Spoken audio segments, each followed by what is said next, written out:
The act of creative thinking in schools is not as appreciated as the act of knowing equations, formulas, and more.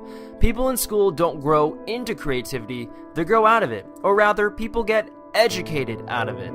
Many district school boards, such as the TDSB, put most of their time, efforts, and funding into STEM instead of the arts and humanities.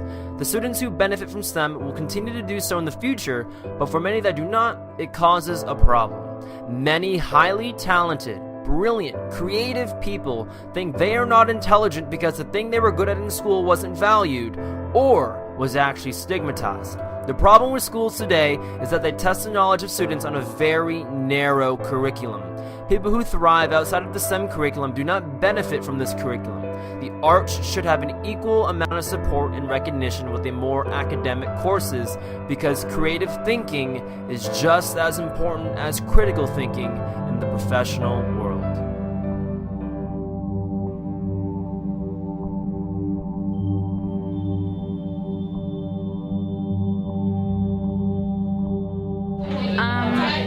I think people would probably think that academics is way more important than art.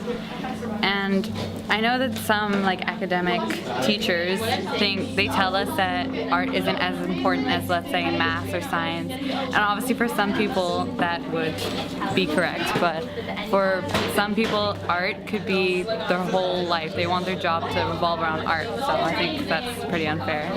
Everyone places a lot of emphasis on jobs like doctor and lawyer and teacher, and all of those are a lot more academic than art, I guess. And the world really has no meaning without art, so obviously we need other jobs that involve artists and paintings and movies and things that you like to do in your off days and go watch films and things like that. I mean, it can't all be working and lawyers and doctors because there's no meaning to life without art. Well, I think we've always had to fight for the arts. As an arts educator and as a music educator, it's always something that it's in the back of your mind because it seems that it's always played second fiddle to the academics, and with this recent STEM initiative, the same thing. I understand that STEM used to be STEAM and the A got taken out, which is really unfortunate because if you look at what happens in the world, there's actually been a huge movement towards the arts and towards creativity, and especially in the business world. But it always seems that we're always justifying why art should be important. There's so much research that shows that arts does improve brain function, that arts does make a difference to study habits, that arts does give so many advantages to people. So again, it's very surprising that we don't hold arts in higher esteem, and that we don't offer more choices, and that we don't spend more time developing arts. Well, we've tried to showcase the talent that we have in at least this school in York Mills. We've had nights where we provide music for art show.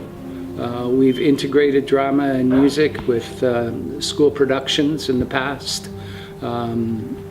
It's very difficult to get our colleagues, our fellow staff members, to help us. So when we take a major undertaking such as a Broadway show, it requires extra staff. In the music and the drama, we want to be able to work hands-on with the performers, but there's a lot of things that need to happen outside of the theater.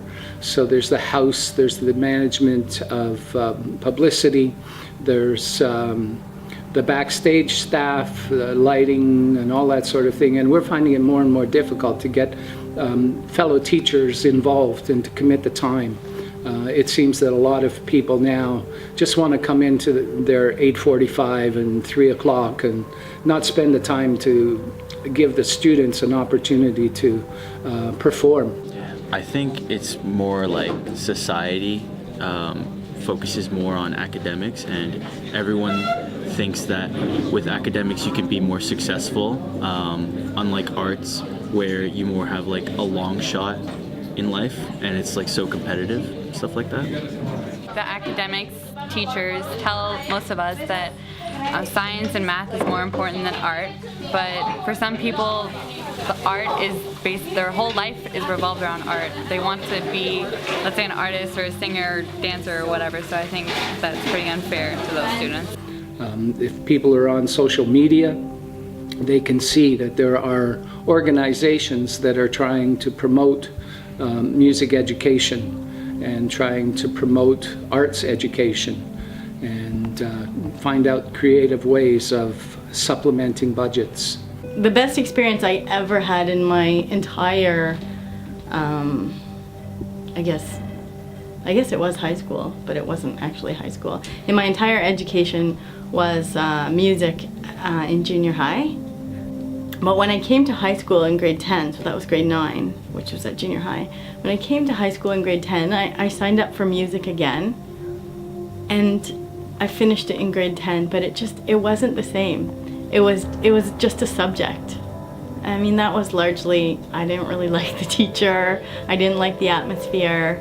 It just was totally different. It was just, you're a person, you're trying to earn a mark.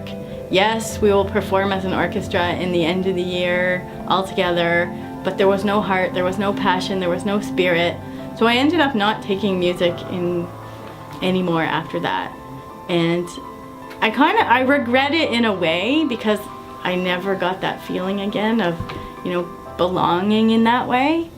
Arts and school boards are being treated unfairly. That's a fact. According to an article written in 2013 with the Toronto Star, and by quote, Toronto District School Board is calling for $2 million in cuts to instrumental music programs, a 4% drop in every school's discretionary budget, and less overtime for workers in the maintenance department as a way to wipe out the remaining $27 million deficit. Funding is the next issue. The budgets seem to be cut every year at the school, and arts teachers have to find creative methods to make ends meet. In the music department, we run concerts, we run talent shows and things like that to supplement our budget.